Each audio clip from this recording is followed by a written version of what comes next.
Praise the lord. దేవుని పరిశుద్ధ నామానికి మహిమ కలుగును గాక. చక్కటి అవకాశాన్ని ఇచ్చిన దేవాతి దేవుడికి ప్రత్యేకమైనటువంటి వందనాలు తెలియజేస్తూ ఉంటున్నాను. అయితే ఈ క్షణమున మనం పరిశుద్ధ గ్రంథంలో నుండి ఒక లేఖనాన్ని మనం గమనించుకుందాం. యోహాను స్వార్త 15వ అధ్యాయము 1 నుంచి కొన్ని వచనాలను చూసినట్లయితే, నేను నిజమైన ద్రాక్షవల్లిని, నా తండ్రి వ్యవసాయకుడు, నాలో ఫలింపని ప్రతి తీగెను ఆయన తీసి పారవేయును, ఫలించు ప్రతి తీగె మరి ఎక్కువగా ఫలింపవలనని దానిలోనికి పనికిరాని తీగలను తీసివేయును కదా. ఈ యొక్క వాక్యమును మనము గమనించినట్టయితే ప్రభువైనటువంటి యేసుక్రీస్తు వారు అంటున్నారు, నేను నిజమైన ద్రాక్షవల్లిని, నేను మంచి వ్యవసాయకుడను, ఇదిగో నాలో ఫలింపని ప్రతి చెట్టును నేను తీసి పారవేస్తాను అని దేవుని వాక్యము తెలియజేస్తుందండి కదా. ఫలింపని ప్రతి తీగ, ఎందుకు ఫలింపని ప్రతి తీగను దేవుడు పారవేయడానికి సిద్ధముగా ఉంటున్నాడు. ఫలించే తీగ మరలా ఎక్కువగా ఫలించాలి, మరీ ఎక్కువగా ఫలించాలి. ఫలించే కొలది పనికి రాని తీగలను అందులో నుంచి తీసివేయాలి అని దేవుని వాక్యము తెలియజేస్తూ ఉంటుంది.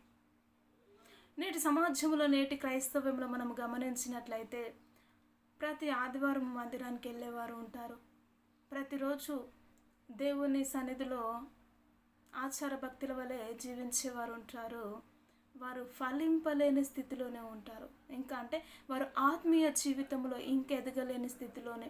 కొన్ని సంవత్సరములు మందిరానికి వెళ్తున్న వారు ఉన్నప్పటికీ కూడా వారికి సరైనటువంటి మారు మనసు అంటే ఏంటో తెలియని పరిస్థితిలో ఉంటున్నారు. దేవుడు అంటున్నాడు, అలాంటి వారి కొరకు ఇదిగో ఫలింపని ప్రతి తీగను నేను పారవేస్తాను. ఒకవేళ దేవుడు నిజముగా ఒక వ్యక్తిని పారవేస్తే ఆ జీవితము నిజముగా జీరో అండి, పనికిరాని జీవితం అది కదా. మనం ఎగ్జాంపుల్, కూరగాయలోంచి ఏదైనా పాడైపోయిన ఆ కూరగాయని తీసి దాన్ని ఏం చేస్తాం, పారవేస్తాం. అది డస్ట్బిన్లో పడుతుంది, చివరికి ఎక్కడికో వెళ్ళిపోతుంది. దేవుడు కూడా నిన్ను నన్ను ఫలించకపోతే ఆ విధముగా పారవేస్తాడు. పారవేసిన మరుక్షణమే నువ్వు ఈ లోకములోకి వెళ్ళిపోతావు. లోకములో అనేకమైనటువంటి బంధకాల చేత నువ్వు బంధించబడతావు. అప్పుడు మరణము వలన, పాపము వలన వచ్చు జీతము ఏంటి, మరణాన్ని నువ్వు సంపాదించుకుంటావు.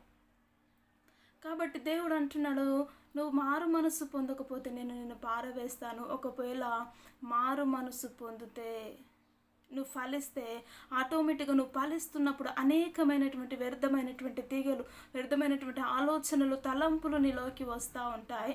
వాటన్నిటిని తీసి పారవేయాలి.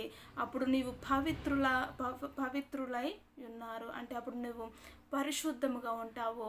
పరిశుద్ధముగా ఉండాలి అంటే పరిశుద్ధుడైనటువంటి దేవుడు నీతో సహవాసము చేస్తాడు. కాబట్టి నేటి దినము వరకు ఫలించలేని వారు, ప్రార్థన జీవితాలు లేని వారు, కొన్ని సంవత్సరములు చర్చికి వెళ్తున్నా కూడా సరైనటువంటి మార్గములో మారు మనసు అనుభవించలేని వారు చాలామంది గొక్కొల్లుగానే ఉండే ఉంటారు ఈ లోకములో. కాబట్టి దేవుడు వారి కొరకు మాట్లాడుతూ ఉంటున్నాడు, నేటి దినము నుంచైనా నువ్వు ఫలిస్తావా, లేకుంటే పారవేయబడతావు. దేవుడే పారవేస్తే ఈ లోకంలో ఒక మనిషి ఎందుకు పనికి రాకుండా పోతాడండి. కాబట్టి ఒకవేళ దేవుని సన్నిధిలో నువ్వు ఫలిస్తే పరిశుద్ధుడైనటువంటి దేవుడు నీకు తోడుగా ఉంటాడు. ఆ తోడుగా ఉన్న దేవుడు నేను ఒక ఉన్నతమైనటువంటి స్థానంలో నిలబెట్టాలని ఆశపడుతూ ఉంటున్నాడు. అటు ఆశను నువ్వు కలిగి ఉన్నావా? కలిగి ఉండాలంటే నువ్వు ఫలించాలి అంటే దేవుని సన్నిధిలో నిత్యము ప్రార్థించాలి, వాక్యమును ధ్యానించాలి, దేవునితో సహవాసము ఎప్పుడైతే నువ్వు కలిగి ఉంటావో ఆ యొక్క ఆశీర్వాదములను, ఆ దీవెనలను పొందుకోగలుగుతావు. కాబట్టి ఎప్పుడైతే దేవునిలో నువ్వు ఫలించలేకపోతే విశ్వాసం నుంచి అధిక విశ్వాసంలోకి, మారు మనసు నిత్య జీవములోకి ఫలిస్తూ ఉండాలండి. ఉన్న స్థితిలోనే ఉండడానికి వీలేదు, నిలువెచ్చగా ఉండడానికి వీలేదు, పడి ఉన్న స్థితిలోనే ఉండడానికి వీలేదు.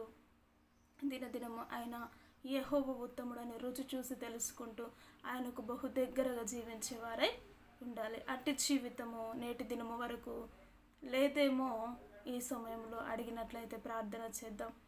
ఘనుడమైనటువంటి దేవానికి స్తోత్రం. నిజముగా ఫలింపని ప్రతి తీగను నువ్వు పారవేస్తావు.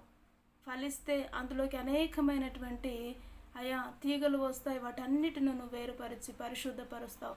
పరిశుద్ధుడైనటువంటి దేవుణ్ణి మేము నిన్ను వెంబడిస్తే పరలోక రాజ్యములో చేర్చడానికి మీరు మాకు స్థానం ఇస్తారు. కాబట్టి అటు కృపను అటు ధన్యతను మేమందరము పొందుకోగలిగిన కృపను ధన్యతను దేవా మీరే మాకు మీరు దయచేయమని యేసుక్రీస్తు ఉన్నతమైనటువంటి నామములో ప్రార్థించి అడిగి వేడుకుంటున్నాము తండ్రి. Amen. Amen. Praise the lord అందరికీ.